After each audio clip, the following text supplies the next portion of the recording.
What is good, everyone, and welcome back to the Nostalgia Plus Ultra podcast. My name is Nostalgia. Joining me is As Told by Zoe.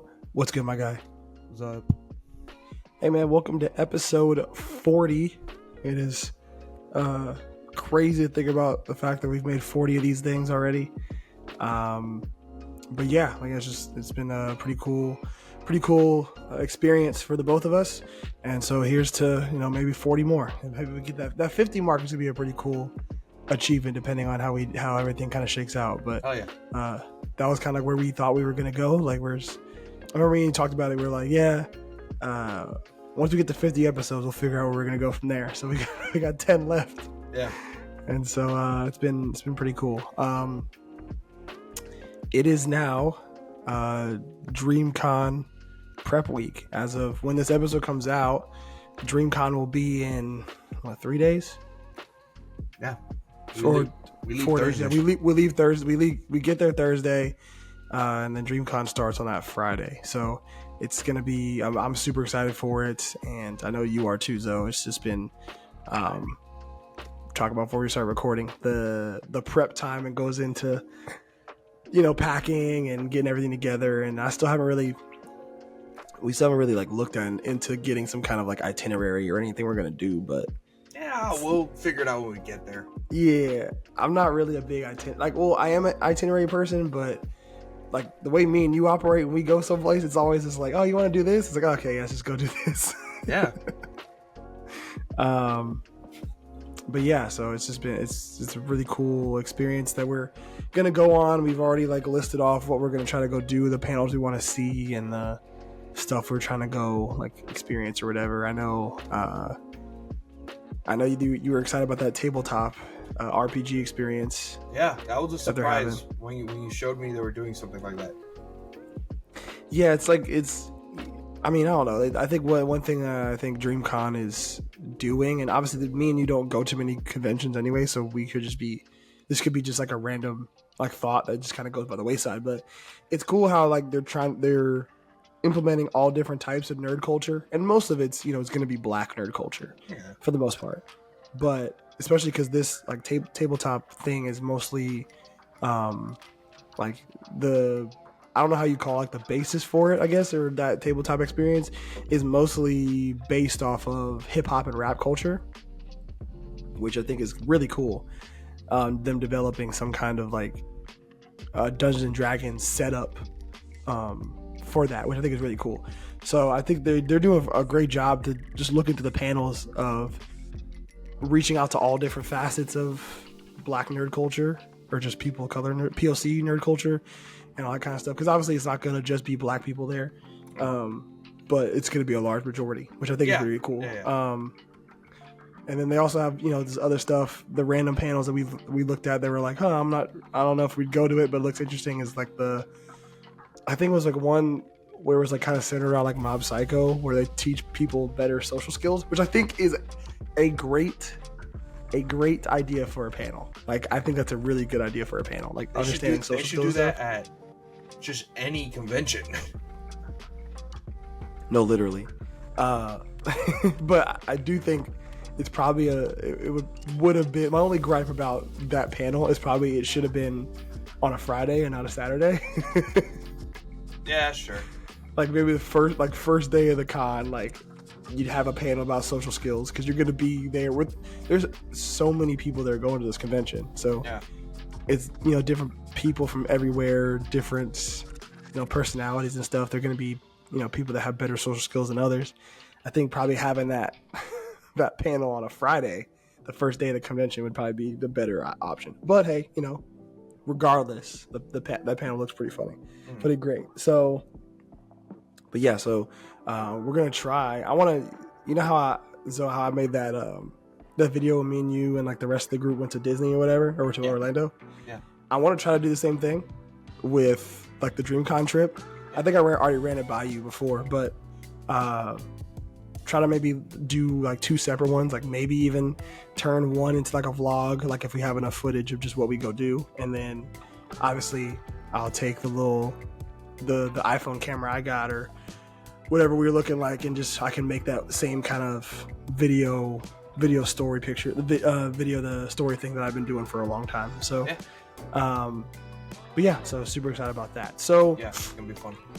With the summer season coming up, I was furiously texting Zoe to watch some of these shows that I was on for the summer season so far, and I don't know if you've fully caught up with all of them, but I know I told you to watch Undead Girl Murder Farce. How many episodes did you watch today? I did not get around to watching it.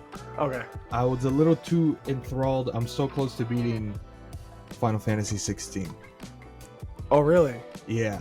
But I am caught up with Zom 100 and JJK. Okay, so I'm not gonna get into my, I could, but get into my theory yet. But I was, if you think back to the last episode when I talked about that show, Undead Girl Murder Farce, I mentioned that it could potentially be a situation where Sherlock Holmes and Moriarty show up in the show. Yeah. And while they're not, like, I didn't see them, it's been 3 episodes so far. While I did not see them, they are mentioned, and I'm pretty sure they make cameos in the OP, if I'm not mistaken. Oh, that's cool. Like, you know how you can like see, you can see an iteration of a character. So for like so many different iterations of a character, you kind of just already know what that character is supposed to look like. Yeah. And you can kind of already tell. That's how I feel with this. Like, you see him pop up for like 2 seconds in, at least Sherlock Holmes does. You see him pop up for like 2 seconds in the OP, and when I watched the first episode and I saw like the Big Ben Tower, and then I saw that character, and I go, that looks just like Sherlock Holmes and Watson. Like, it just kind of looks like that's what they would look like in the show. Sure. I guess. And then basically the whole show is like a detective show, like a supernatural detective show. So you basically get the main character and that severed head lady basically traveling through Europe to solve murders, detective cases of the supernatural. Because in this timeline, I guess, like, monsters still exist and other stuff like that. So I guess in this most recent 2 episodes, they've been solving a case involving vampires in France. So, like, you know, there's mentions of Count Dracula, you know, and there's other stuff like that. And then one of the vampires, while like the lady's doing her like deductive logical reasoning bit where like she asks everybody's alibi and she's piecing together stuff, one of the vampires goes, "Oh, you remind me of that one detective from Eastern Europe." And then he's like, then he's like, says the name wrong, and then she goes, "Oh, you're talking about Sherlock Holmes? I'm a fan of his. I'm not nearly as good, but thank you for the compliment," or something like that. Sure. And I was like, oh yeah, he's definitely going to be in the show. That's fire. But yeah, the show's gonna be, I think the show's gonna be pretty good. I'm a big fan of mystery and detective shows anyway. So I think this is just kind of really up my alley.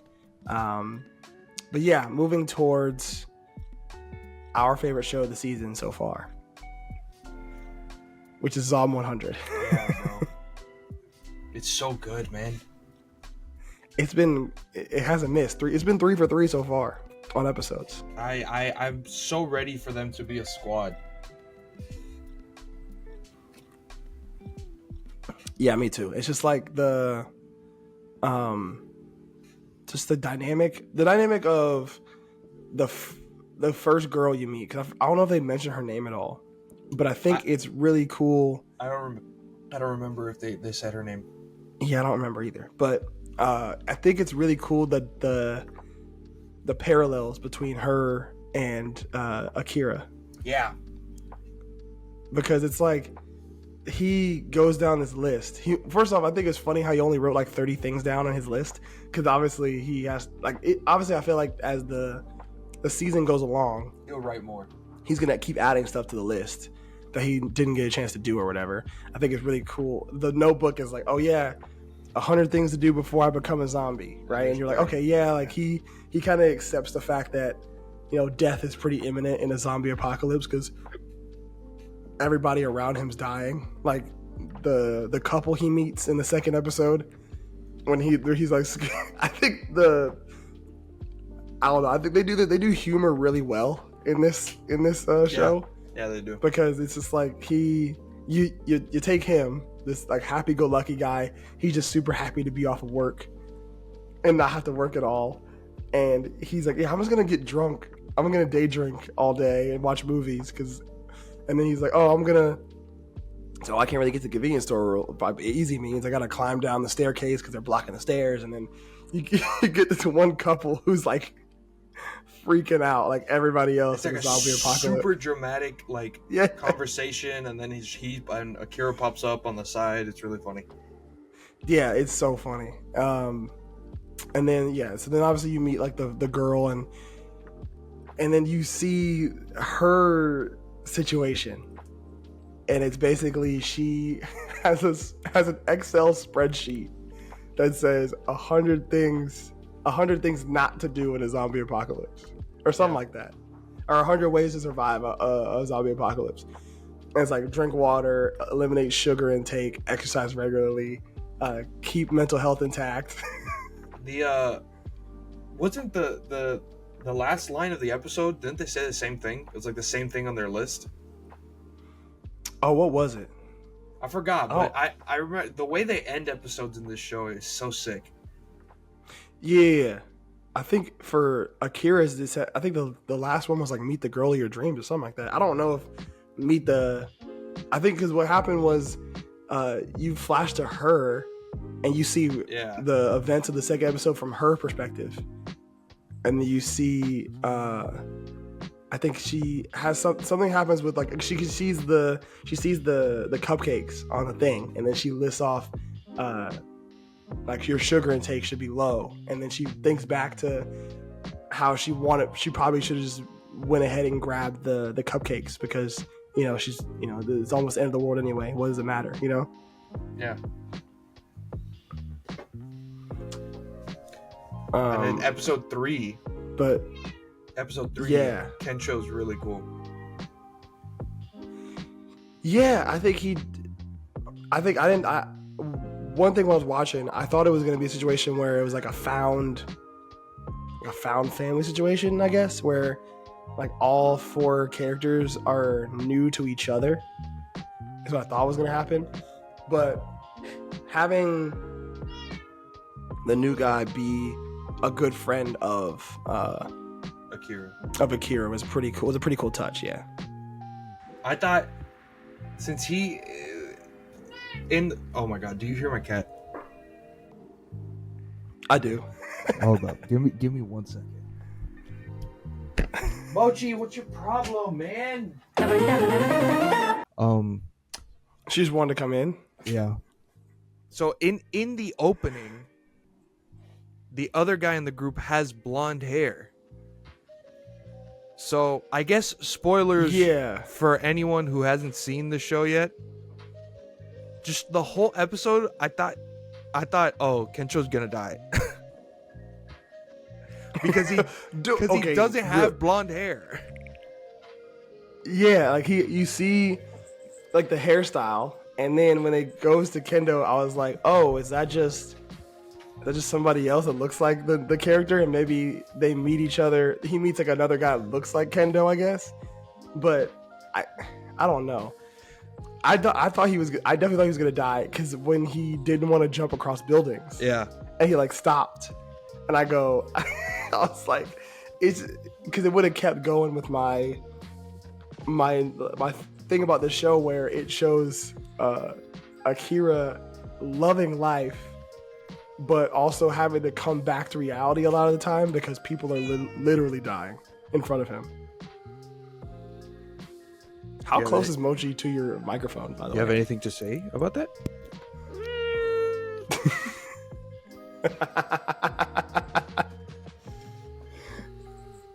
She's being so weird right now. Oh my god.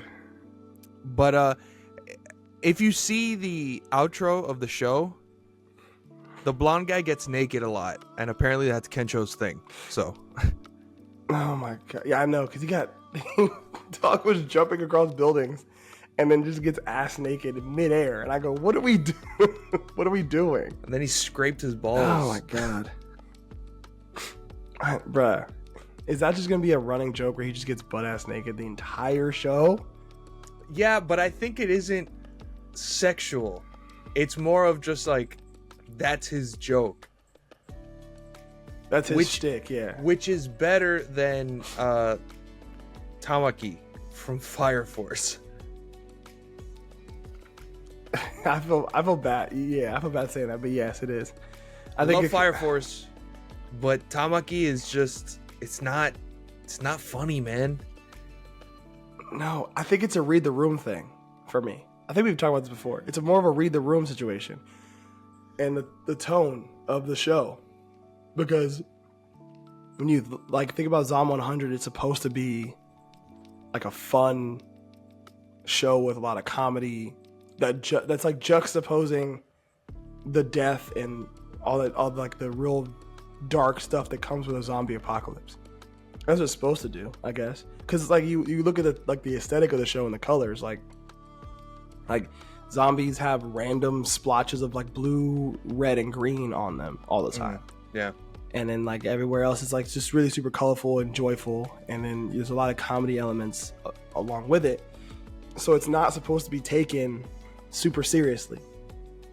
So a character getting ass naked all the time makes sense. I mean, it makes sense within the framework of the comedy elements or whatever. You look at like Tamaki on Fire Force, and it's like a situation where she's in a life or death fight in the ether and steps on a railroad track and then almost gets near naked for no reason, you know? But also, when Kencho gets naked, he's like, ha! When Tamaki gets naked, she's like, she doesn't like it. So then there's another layer of like, yeah, it's like, oh my god, how is this happening to me again? It's like, yeah. Oh my god, dude. But yeah, it's just been, yeah. Zom 100 is great, and I have high hopes for the rest of the season. Yeah, one thing I do like about the show is their like use of aspect ratio in a lot of their stuff. Yeah, because you see with when you look at anybody that's in a situation where it's just them, right? Or when if it's even the characters that aren't involved in the main plot, it's always that movie style aspect ratio. And then once there's multiple characters in a scene or something that's pivotal to that character happens, it goes from that movie style aspect ratio to like the full screen like aspect ratio. Like there's no bars under it. Yeah. I thought that was really, really cool. And then you get the girl's perspective where, because I think, if I'm not mistaken, when Akira meets her, it's the full aspect ratio. There's no bars. Yeah. And then when you get to her retelling of the story, it goes back to that movie element. And I think it's like that, the use of that aspect ratio is like pretty multi-layered, I think. Because in her eyes, she takes everything very seriously and rigid, and also talks about how certain things for zombie apocalypse happen in a movie. Like that, yeah. Oh, this is what I guess this stuff in the movies actually does happen, stuff like that. And then, you know, she sees, you know, the world very just like strict and rigid, and this is how it's supposed to happen, and boom, boom, boom, as opposed to, you know, Akira, who's like, I'm just gonna drink beer. I'm not gonna look for water sources or electricity sources. I'm not gonna check my surroundings all the time. I'm just gonna go stock up on beer. Yeah, you know. So I think that'll play into, I guess, the different character dynamics, I guess, which I think is really cool. Just like using that kind of form of, I guess, storytelling, and just through the production level, I think that's really cool. Also, did the first host you see in the episode, are he and the little girl alive now? Because of Akira? I would assume that they would be. and I don't know how they I don't know how they play into the Hold on. the overall story. Hold on. You got Am I robot voice? a tiny bit. I heard it once, so I had to stop you in your tracks, just in case. Oh no. But it hasn't happened. It hasn't happened again, so you should be good. Okay, cool. What was I say? I think they are alive. I don't know how they factor into the overall. Maybe, but also I feel like they might not, or I guess it was like another point to show how the zombie apocalypse is affecting other people besides the main characters. In the beginning of the episode, when they're fighting, and it's like a host club, I'm like, oh shit, I know what that is because of Yakuza, and then they show the arches, and I'm like, that's Kamurocho, but it's really called Shinjuku in real life. But I was like, oh, yeah, I know that, I know it. So you did the little like the Leo pointing meme, just like, oh, I know what it is. But yeah, it was a cool touch to see like a different, I guess, group of people go for this, like go about this a zombie apocalypse thing that's going on in the world of that show. I don't think they're gonna come back. They might, like, it might be a situation where maybe one of the characters gets in trouble, and that guy with the blonde hair and the red whatever, I think he might show up for a second. I thought for a second that the host club owner, I thought he was gonna end up being like doing something, and end up looking like Buddy over there, looking like Kendo. Yeah, that was my first thought.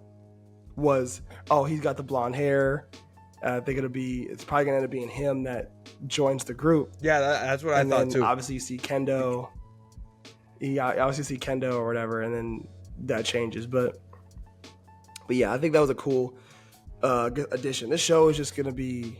I hope it continues to be as good as it's been so far. I think it's gonna be awesome. I hope blonde girl is a good character and not just boobs.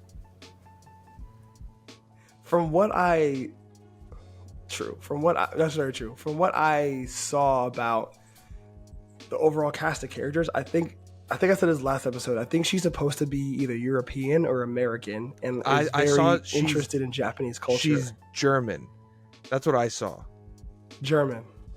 So she's German, but she's like very interested a weeb. In Japanese culture. Yeah, she's a weeb. Yes. So I hope that'll probably be part of the comedy element of her character or whatever. I really hope that the Meet the Girl of My Dreams thing that Akira wrote down does not apply to her. I don't know why. I hope it doesn't apply to her. Apply to the blonde girl? Yeah. I bet. Here's the thing. You can't. Here's the one bad thing about anime, I would say. You can't expect them not to make like a sex joke at least once. Sometimes they hit, sometimes they're good, sometimes it's fine, and in a show like this, they're all adults, and we've already been inside a fucking a host club, and the girl from the job was sleeping with the boss, so like there are some adult themes, so it won't be weird, but yeah, I think Endgame. When we see Kendo. Oh yeah, go ahead. No. Oh shit, yeah. When he has a zombie tied up and she's naked. Yeah. But I think Endgame is definitely gonna be the first girl. Because she's the typical like I just think that oh, he's so annoying, Yeah, like the brooding, serious character that is gonna take some time to like break out of her shell. And then like obviously you see what the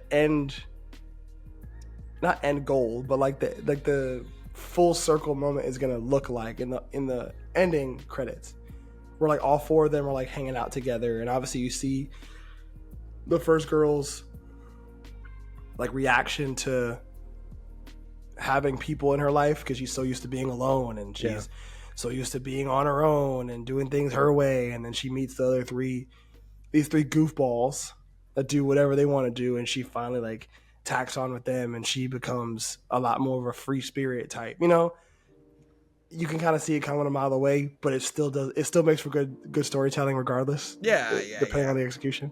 Yeah. You know what? I think So, definitely since Kensho is he's a host. I think blonde girl will be his deal. You know. Maybe.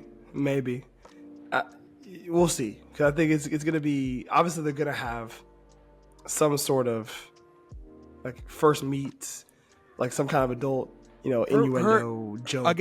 Something might fly. Her boobs are drawn way too big for them not to acknowledge it. You know. Yeah. Animators don't That's do fair. that by mistake. They really don't, especially not Japanese animators. Exactly. Oh boy. But yeah, so I'm super excited about that. Did you watch besides Zom 100, were there other shows you try to catch up with? JJK, I'm intrigued. And How I many think episodes you've seen so far? I didn't see this week's. I saw the first two. Okay.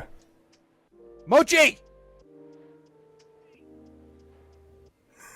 She's being a menace right now.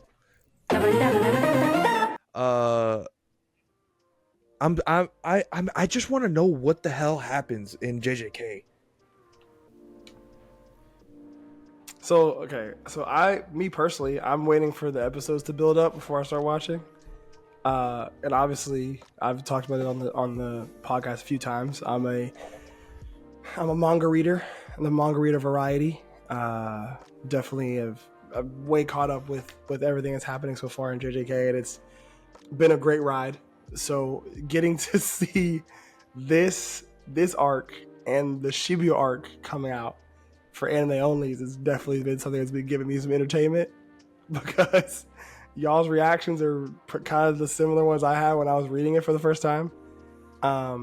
So you said you watched the first two episodes. What has happened so far? So that make sure I can get. So first episode, they introduce you. It starts off with two girls that you've never seen, and then Ghetto and Gojo come after the house gets destroyed, and then it kind of just introduces you to the whole class.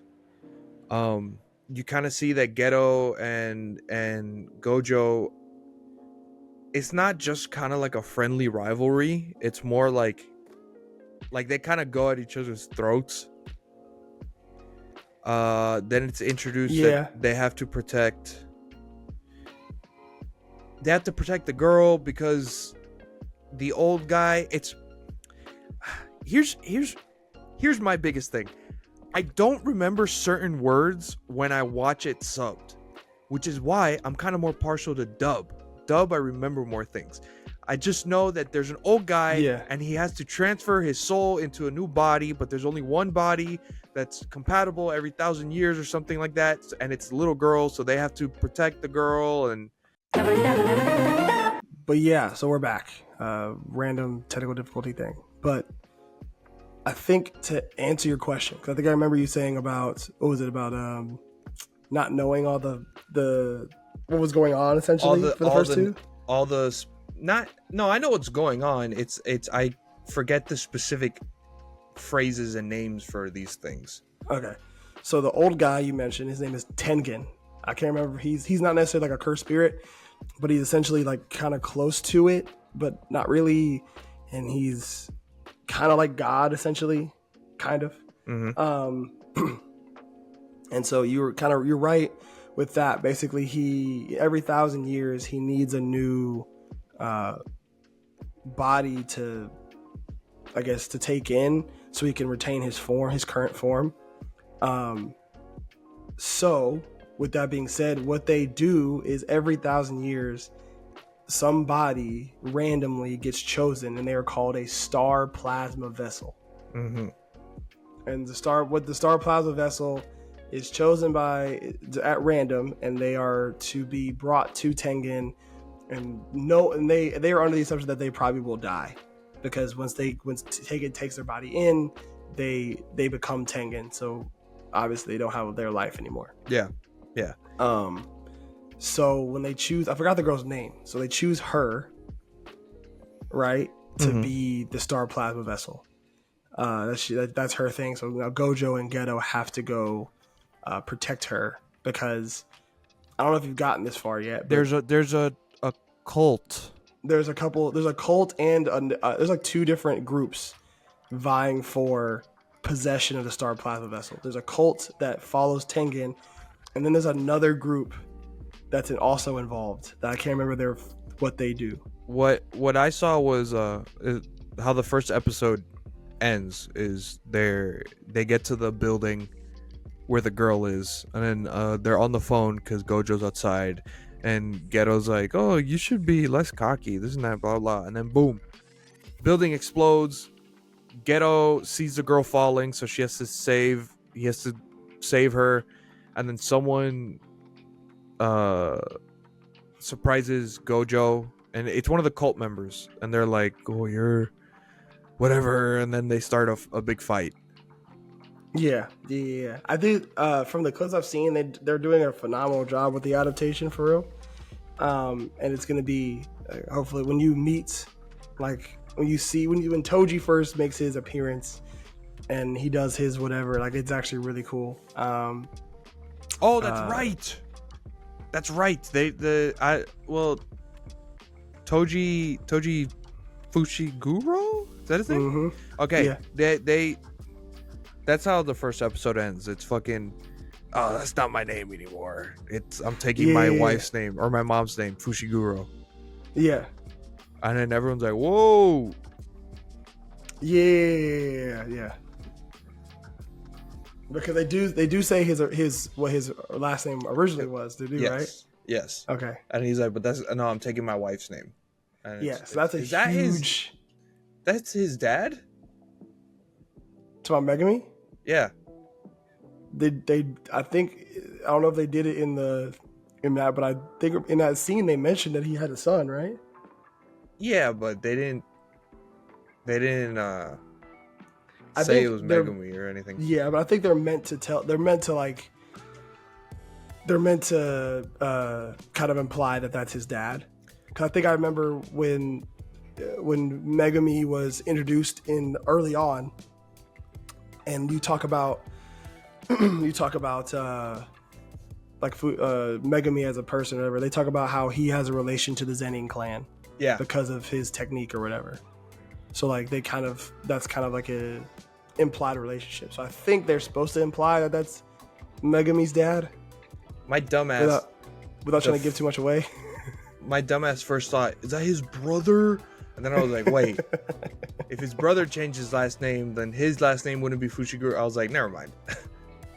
Yeah. So not to try to give too much away and I'm spoiling something, but I think it's implied that's supposed to be his father in that scene specifically.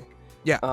Because obviously that conversation on the relationship between Toji and Megami comes up again later in this arc.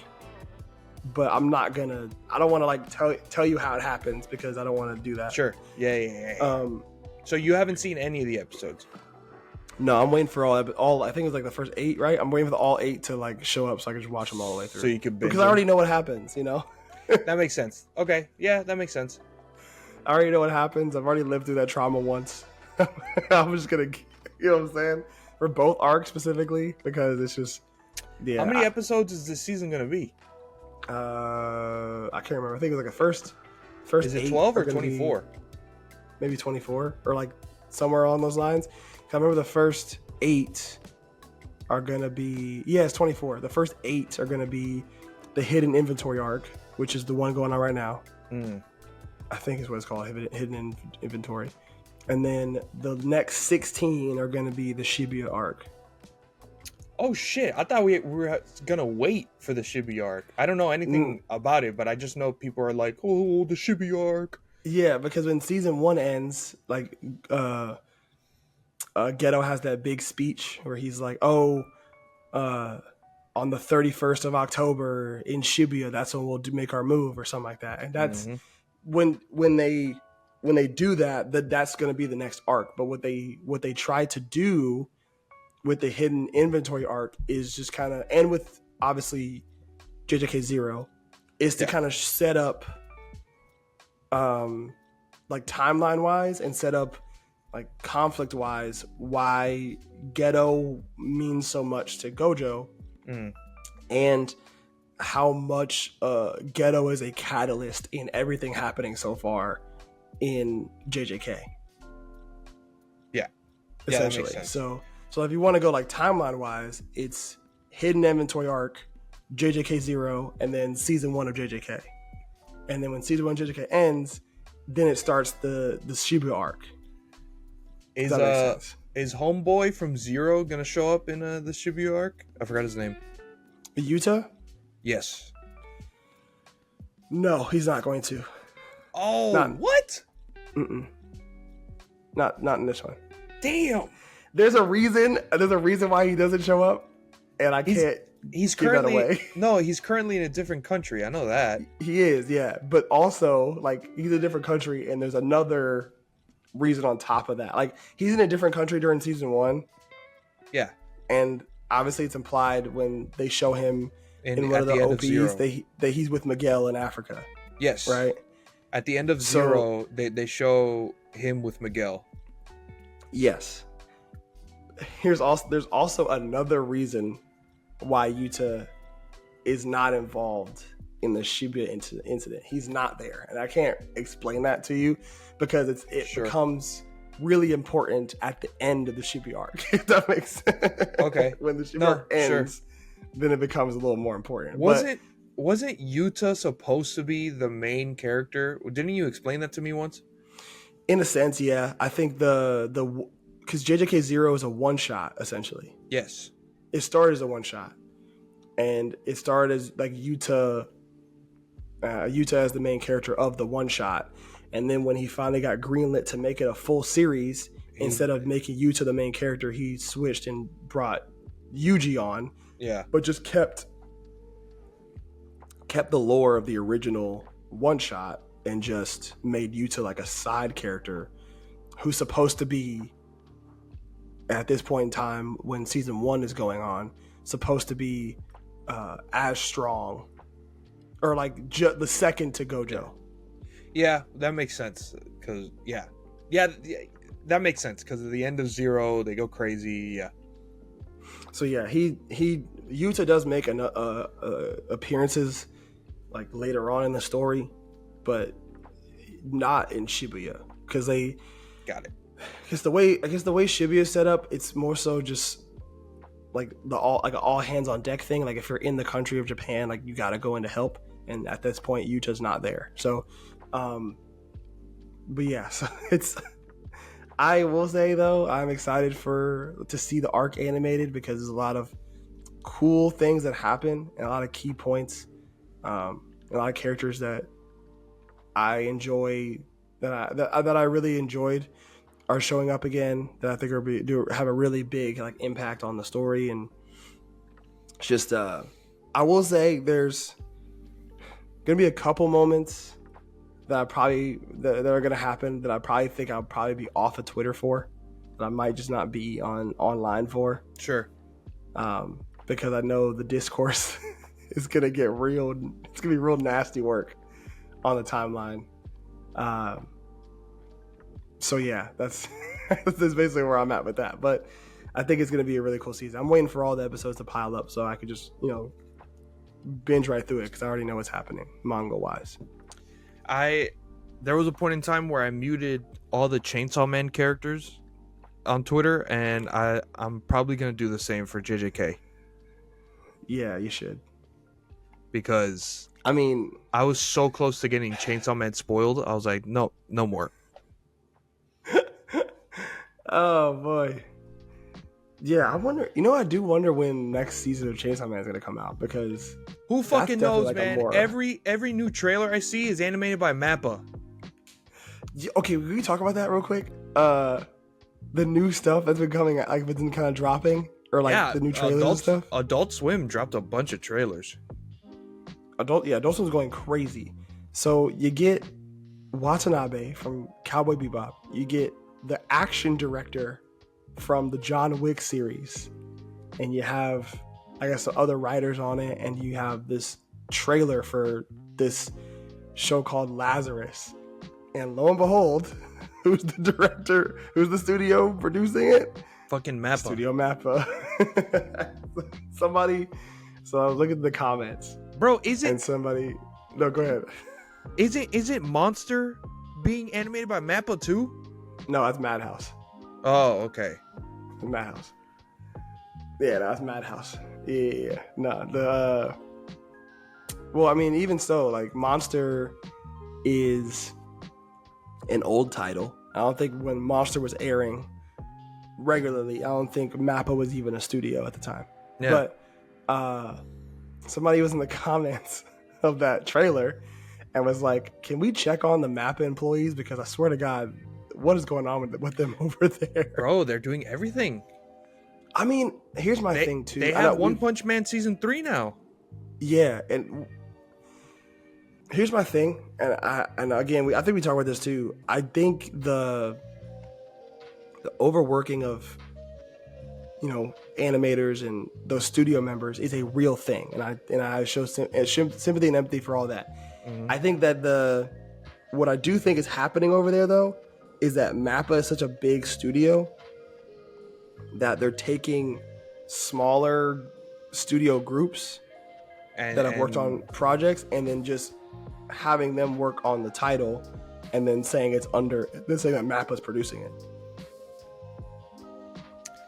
It's still crazy how much, and I'm not complaining because like Mappa is a great studio. They have a lot of hits and everything that they do. Well, most of the things they do are animated very well. I'm not gonna say everything. I don't know. I haven't seen everything they made, but Yeah. But it is kind of crazy how much money and I guess how many employees they have, because they're doing a fuck ton of shit, and I bet they're doing more shit that we don't even know of. Yeah, like stuff that we haven't even thought about getting production yet. I just think, it's just because when you think about Vinland Saga moving over to Mappa, right? People were so it was upset the about team that. from Wit. Yeah, it was the team from Wit Studios that worked on Vinland Saga the entire time. But now, instead of being under Studio Wit, they were just with Studio Mappa. And honestly, like, even the animation style from Mappa to Wit when it came to Vinland Saga didn't change too much. I think like the only show that had a big drastic change in like style was Attack on Titan. Yeah, Attack on Titan. Which, I don't know, hot take, I kind of like the OG style a little more. I don't know. Yeah, I did. I liked Wit's style a little bit better than Mappa's. I don't dislike the new style, but I do like, I don't know, I kind of like the thicker lines and the more expressive faces a little better.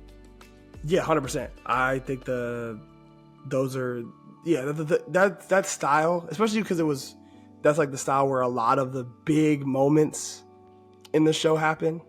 Yeah. And then you kind of get to the new seasons where the animation change can be jarring at times, especially when they bring in the CG Titans, which I don't dislike. I'm just saying they don't look bad. Because I will say they do the colossal, the big Titans, the Mappa versions are way better than the Wit versions. Yeah. Bertold's colossal Titan Wit style looks ugly as hell. Yeah.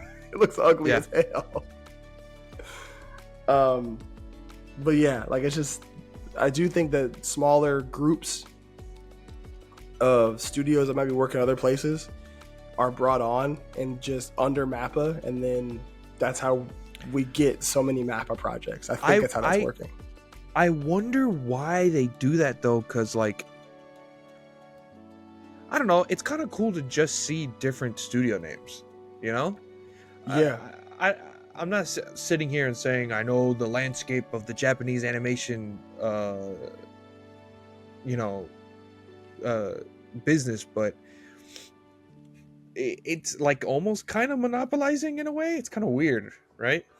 Yeah, you get like just like if one group is making every single thing, it's like okay, like what other studios are dropping stuff, you know? And I like, guess it's like it's fine that they're not stealing people's work. They're just taking the people that worked on the thing and then putting them under their roof. But it's kind of like, I don't know. It feels weird.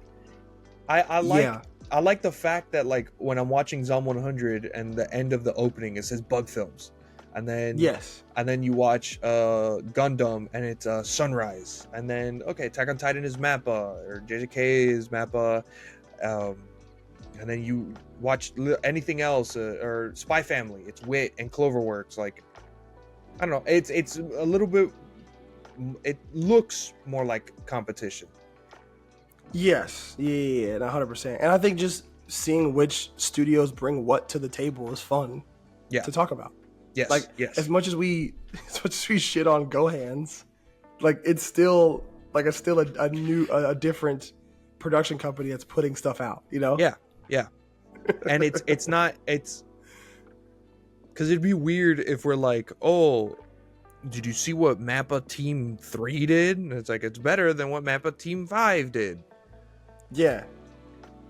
It's like, oh, but like I said, Madhouse. I don't know anything about the landscape of the business. So maybe it's fine. Maybe they're giving more chances to like the Vinland Saga team because Wit was focusing on something else. But I don't know. Again, it just looks from a consumer perspective just like Yeah, and I mean, just probably being speculative here, it could potentially be a situation where those groups work more on a freelance basis than just under a specific studio.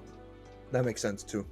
And so maybe, this group of 20, which is probably more than that, but like say this, for example, a group of 20 animators, writers, director, right, work under Wit Studio as on Vinland Saga. And then when Vinland Saga is over, Wit Studio goes, it's going to take a while for us to make a second season. And so Mappa decides to pick up the rights to it. And they go, hey, well, you guys were freelancing with Wit under this Vinland Saga project. Do you want to just continue that over with Mappa? And obviously, like, Mappa has their own specific like animation style, animation aesthetic when it comes to what they produce, because it's very like movie-like and rigid, and a lot of the movements try to mimic real life, Sure. I think that's what they're going for a lot of their stuff. So especially when it comes, like, you look at Vinland Saga for a good example, like you get the fights are a lot more, I wouldn't say realistic, but they seem more cinematic, if anything. Sure. Like the fights in with the Wit, within like Wit or whatever, just seemed more, I don't know. Not, when I say cartoonish, I don't mean that in a bad way. Like a lot of those more fights expressive or something. Yes. It seems more expressive, but when you get like a Mappa style of the fight between Snake and Thorfinn, it's a lot more cinematic, and there's a lot more tension in the facial features and stuff like that. A lot more, I don't know, just different kind of shots and direction when it comes to stuff. Yeah, I just remembered they do Hell's Paradise too. Like, they do a fuck ton of shit. Here's the one thing though that I will give Mappa. Like I said, everything they do is animated well, and the thing I really like about them is that the art style is different in everything they do, and it looks good, because some people on the internet, and we've talked about this before, anime meme pages have to fucking go. They all suck. I remember someone did it was like if these anime were animated by Mappa, Oh my god, I hate that and so then much. and then they put Dororo, but with the shading of Attack on Titan, Yeah. and then people in the replies were like, that was already done by Mappa, you Yeah, literally. freaking idiot. Yeah, like that's really annoying. I forgot they did Kakegurui too.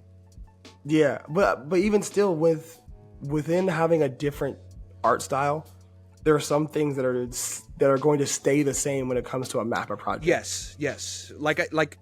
It makes complete sense what you said with the it looks a little bit more cinematic. Mm-hmm.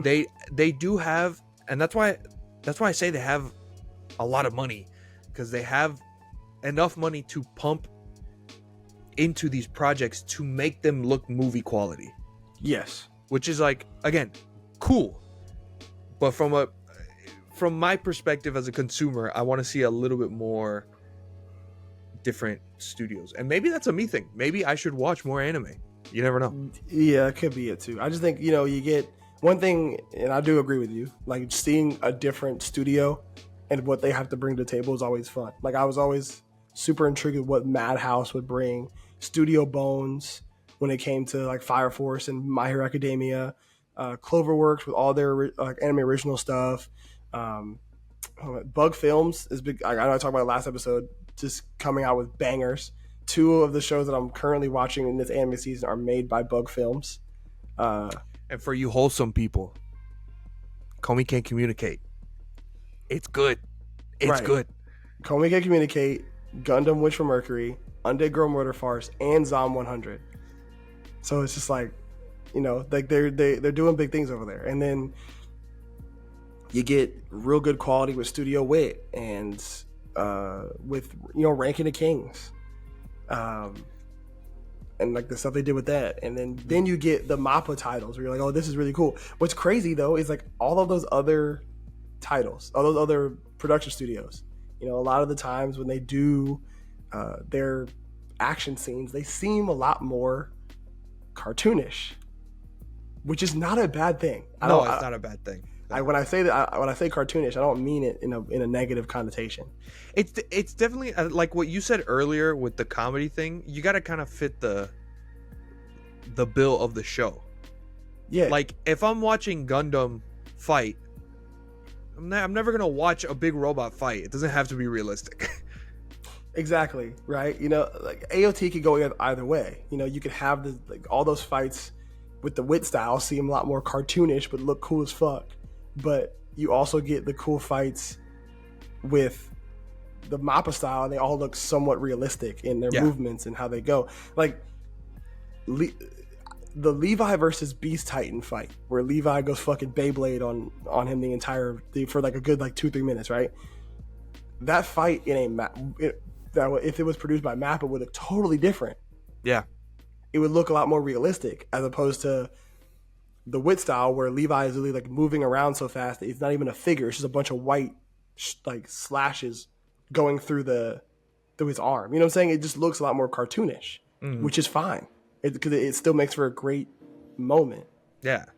You know what I'm saying? But yeah, it's honestly crazy how much Mappa is like involved in stuff. I was looking up the Mappa, like what they've done, because to remember which anime got compared to Attack on Titan. Bro, Mappa's only 11 years old. Their first thing was in 2012 with Shinichiro Watanabe. Oh wow. What was it? Kids on a Slope. Oh, I didn't know that. Shinichiro Watanabe, he does a lot with them. He has a lot, and I think I hope with this new story with Lazarus, I hope he does a thing. I hope he does pulls a Carol and Tuesday, and says that the story fits somewhere in the Cowboy Bebop universe. That'd be really cool. That'd be awesome. That'd be really cool. He did. Yeah, man.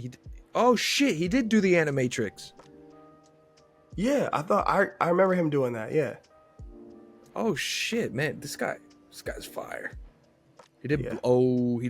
Wait, what's Blade Runner Blackout? That's not the shitty Blade Runner anime, is it? Is the one that's like helps out with that's co-produced with Adult Swim? Because if it's that one, then yeah, that's the bad one. No. This one has music by Flying Lotus. How have I never seen this?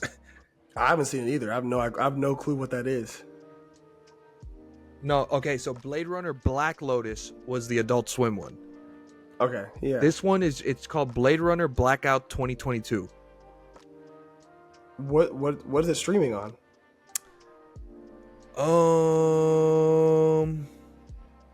The short is one of 3 short films that came out with the sequel of Blade Runner.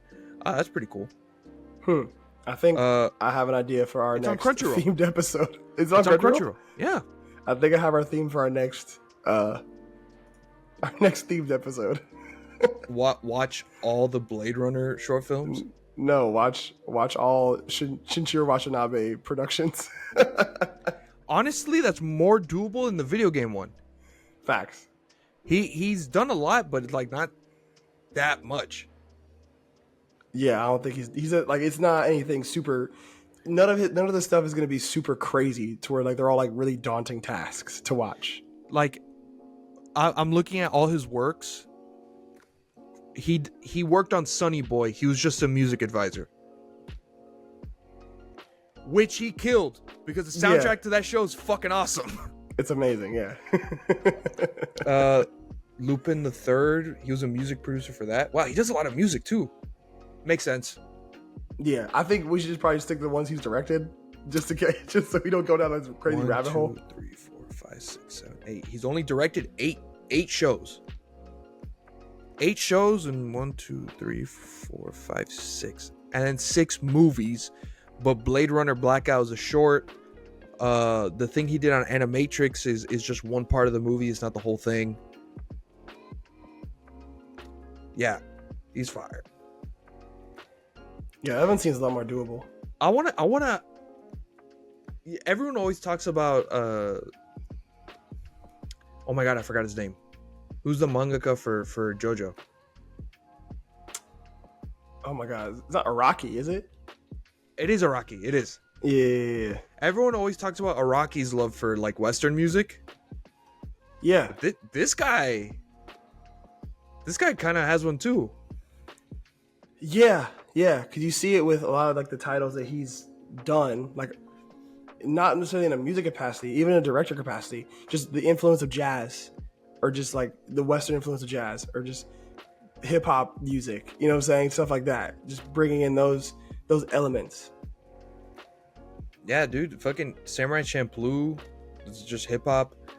Couple of bebop with jazz. Carol and Tuesday with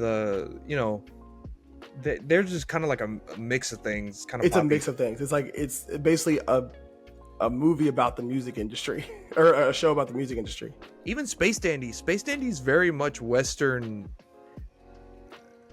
It doesn't have that much to do with music like Champloo or bebop, but it's very much like the main character himself that's an American guy.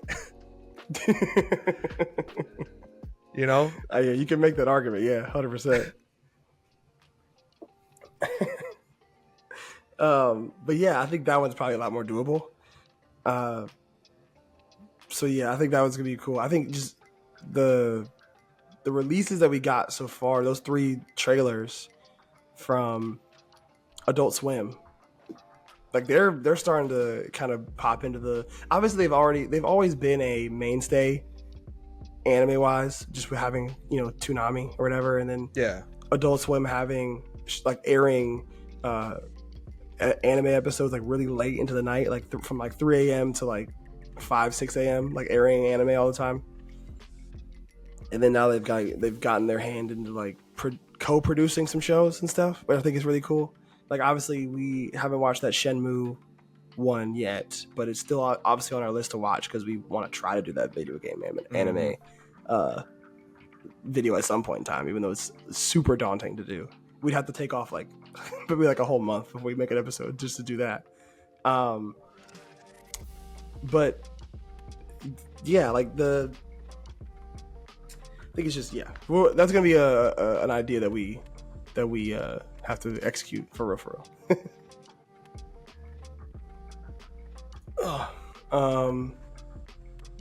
Oh, are you gonna watch? So I got confirmation that one of those trailers for Uzumaki is a late 2023 release.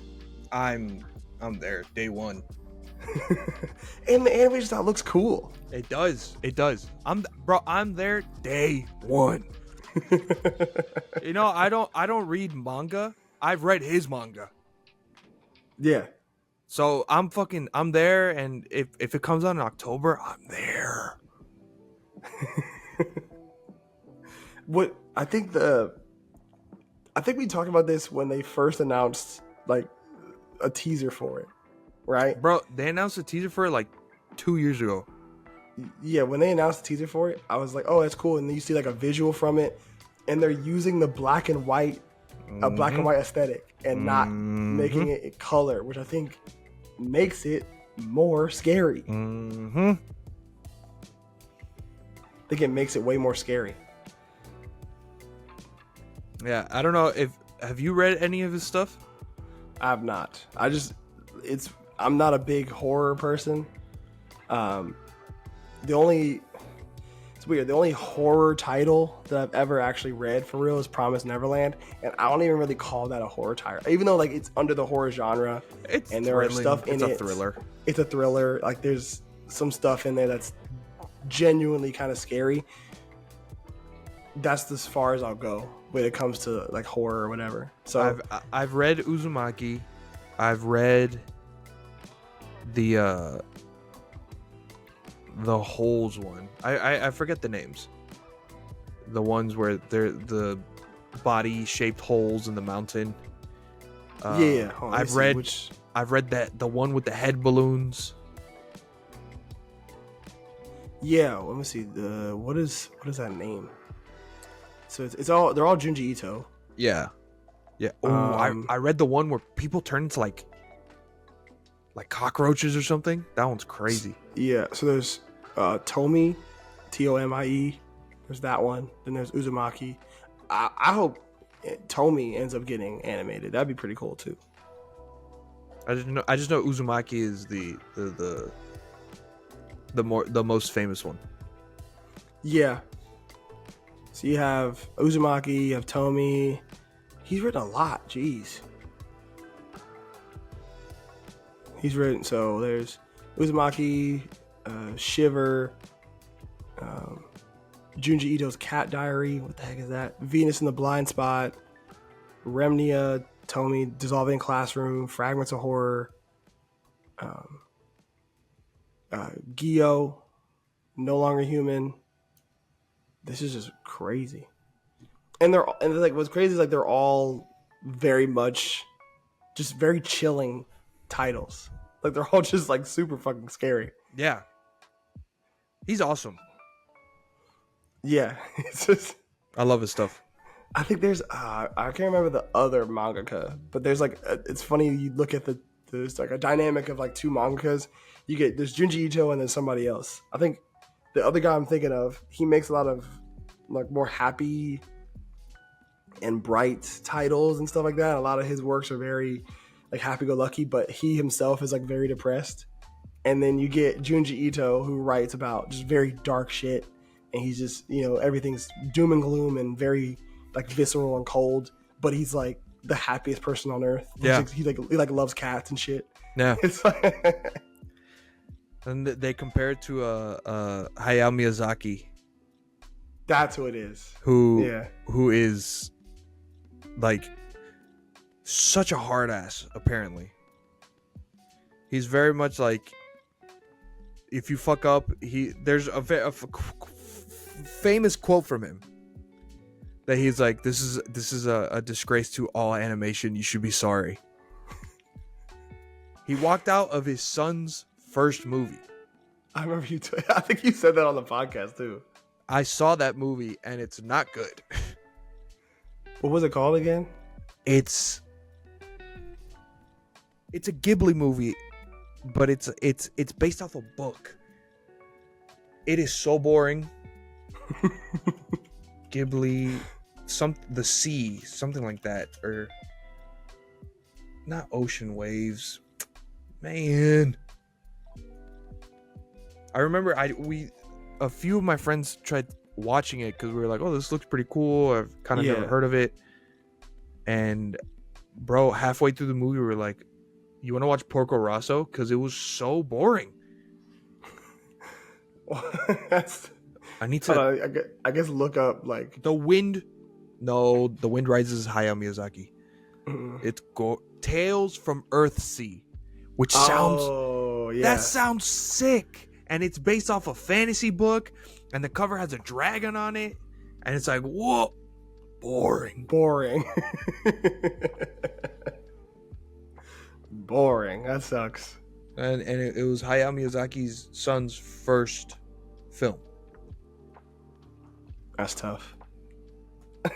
Which I don't think Goro Miyazaki makes good films, which sucks. Like the son doesn't make any good films? Because he also did Earwig and the Witch, and I've heard Earwig and the Witch is bad. Nepotism, man, it's crazy. What about From Up on Poppy Hill? This one, he has to be at least a little bit good, right? He's made like 3 or 4 movies. One of them has to be good. From Up on Poppy Hill received generally positive reviews. Good. 7.1 out of 10. Okay. We'll take those. We'll take those. Wow. The next film after Tales from Earthsea was Ponyo. So not only was it boring, the next movie Ghibli released was peak. Oh yeah, 100%. I think Ponyo is my favorite Ghibli movie. I love Ponyo. I think it's still gonna be Spirited Away for me, regardless. I've just Spirited Away is great, but I love Ponyo so much. I think it's either gonna be Spirited Away or Howl's Moving Castle for me. Because I don't know, those are the 2 movies that I remember watching as a child, and one not knowing they were anime, and also just being like, oh, these movies are phenomenal. Yeah. Like, it was so funny. I remember the first time I saw Spirited Away, I was in like 7th grade, and it was like a couple days before school was out, and so we didn't have anything to do that day, so we had like a free day. So I'm just in my teacher's classroom, and she puts on Spirited Away, and we're just like, oh, what is this movie? This movie looks cool. But yeah, that's the Adult Swim movie stuff. So the Uzumaki thing's coming out, really cool. I'm definitely excited to see that. I might actually watch that one, even though I'm not big into horror. I might watch that one. And then this like ninja revenge story that's coming out. The trailer for that one looks pretty cool. Really bloody. Isn't it called Violence? It was called like Ninja something, wasn't it? Or why did I think it was called Violence? What was it called? Ninja something. Ninja Kamui. Yeah, it says okay, because the tweet that I sent you, it said Ninja Kamui looks like pure violence in all caps. That's probably why you thought that's it said that. Why. So it says Sung-Hoo Park, director of JJK Season 1, JJK 0, and the writer/illustrator of Afro Samurai. And oh wow. Oh yeah, this one might be kind of heat, low key. It's with the blonde guy, right? Yeah. It looks sick. Yeah, Sung-Hoo Park directed JJK Season 1 and JJK 0. And then Takashi Okazaki. He's the writer/illustrator of Afro Samurai, which, if you haven't seen it, Afro Samurai is bloody. Yeah. With a capital B. Bloody. And also has a pretty solid story. One of my favorite VA performances. It's Samuel L. Jackson. Samuel L. Jackson. My favorite VA performances from anybody. If there's one person I would love, like if we ever get big enough, if there's one celebrity I would love to have on this podcast, it would have to be Samuel L. Jackson. It's Sam. Because That'd be a fun time. I'll never forget the Wired interview. Does Samuel L. Jackson like anime? Yes, I do. Hentai too. Like, bro, I would love to just pick his brain apart about anime. Doesn't have to be hentai. That clip is just super funny. Yeah, 100%. But yeah, so that's pretty much all I really had for today. Do you have any musical recommendations? I mean, for anyone that's interested, John Bellion released his version of a Switchfoot song. Man, That was not what I was expecting at all. not at all. But it's John Bellion, so it's fire. Yeah, because like that song, "What Meant to Live" by Switchfoot, right? It's one of those songs that you kind of just, I didn't know it was by them. You know what I'm saying? It's one of those songs you kind of hear so often, and you're like, oh, I know that song. I just don't know who makes it. You know? Yeah, I mean, I knew because I grew up going to like Catholic schools and Christian schools, so they're like, it's a song about Jesus, and I'm like, okay, I guess, I don't know. I guess. But yeah, like, I mean, obviously, I grew up in a predominantly white environment, and so that song has come on so many times. I just don't know who it is, but I've always loved the song. You know, just never knew who made it. And so when he was like, "Oh yeah, John Bellion," like post the Instagram post going, "Yeah, I'm covering one of my favorite songs of all time, Meant to Live by Switchfoot," and I go, I have no clue what this song is. And then the orchestral like instruments come in and he starts singing the song, and I go, I do the fucking Leo DiCaprio meme where I'm pointing. It's like, oh, okay, I know what that song is now. I had a really funny reaction to this because he starts singing and I'm like, oh, this song is whack. But then I remember the original version and I'm like, nah, this song is fire. Yeah. I do think taking a different approach to it was pretty cool, because I can't see John Bellion singing on any kind of alternative guitar and drums. I can't see him doing that with the breakdown. I can't see him. I can't see him singing on that. Like, not even close. So him changing it to more of a orchestral setting made more sense, especially where he's at musically in his career. Because you think, because I don't know if it's still up on his profile, but if you look at his IG profile and he has that one song, the demo tape, like Fallen, and it's all like, it's electronic, but it's like electronic but sounds more orchestral in its approach. So I was like, okay, it makes more sense that he's not on heavy drums and guitar for this song, but it's still a great song regardless. And I have one message specifically for him. I know you just released a cover. If Mr. John Bellion, if you don't want to make music, if you just want to keep writing music for other people, that's fine. I'm gonna still listen. I'm a fan. One of my favorite songs of this year is Walls by the Jonas Brothers, because it just sounds like a John Bellion song. But release Clyde. At least let Lawrence make music. I know you write music with him and it's great. He's awesome. Don't trap him. I need one of you guys to make music.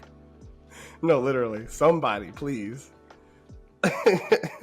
And besides that, did you hear Healy dropped a song with Cautious Clay? He did? And it's awesome.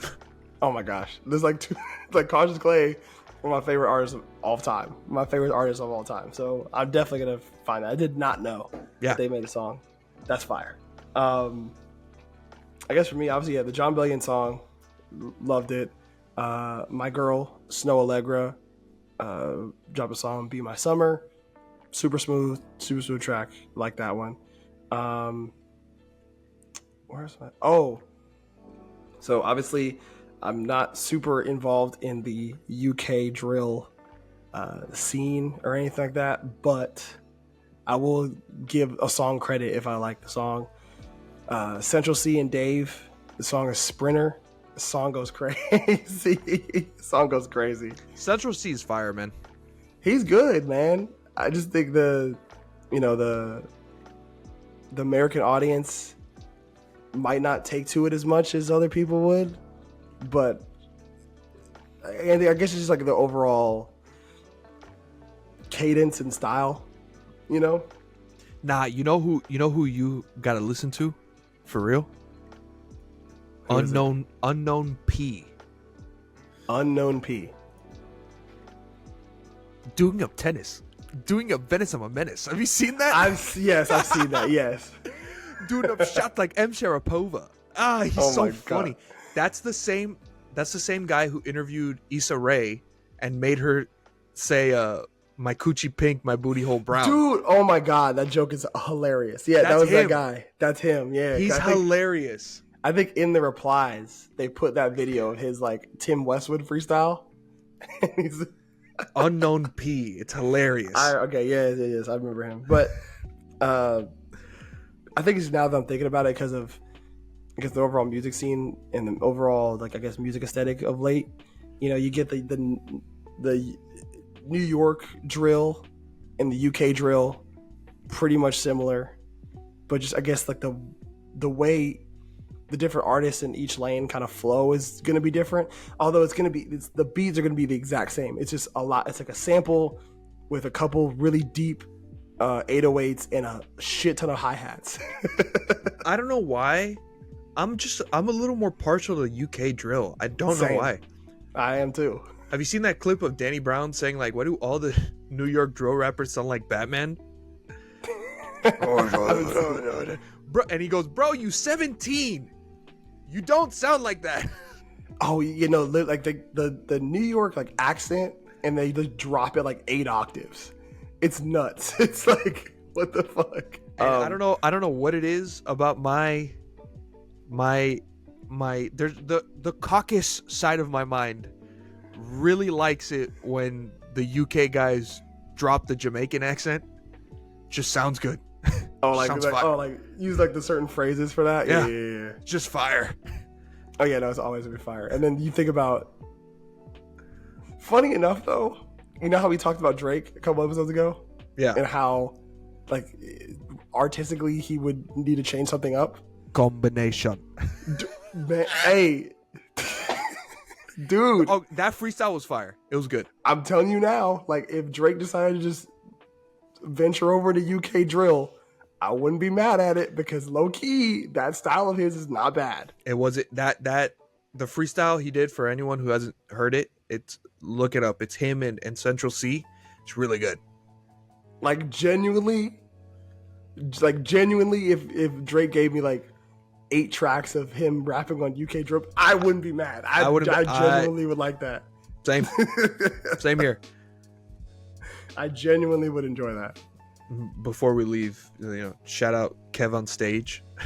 What's your favorite kind of fried rice? And it's the clip of Drake going combination. I literally told you, I said that clip was gonna get run to the ground. Like I can't tell you how. If I had $1 for every time I saw it so far in the past 2 days, it's nuts. Like, and it's always the same thing. It's like, what kind of chicken do you want? Or how do you want your rice? Or how do you want this? Combination. Chun-Li winning top 8 in Evo. Combination. It was like Goku and Vegeta losing to Broly. Combination. Oh shit. It's so dumb. But yeah, that's okay. I'm done. Yeah, that's it. That's pretty much it. So I guess when this episode comes out, it'll be about time to go to DreamCon, and hope to see everybody there. If you do listen to the podcast, come say what's up. We're gonna be looking for people. I'm gonna be, searching out some of my mutuals, saying what's up to them, and linking up with some people. Hopefully we can make some new connections while we're down there in Texas. So but yeah, that's been everything from us. I've been Nostalgia, As told by Zoe, see you guys next time. Peace. Peace.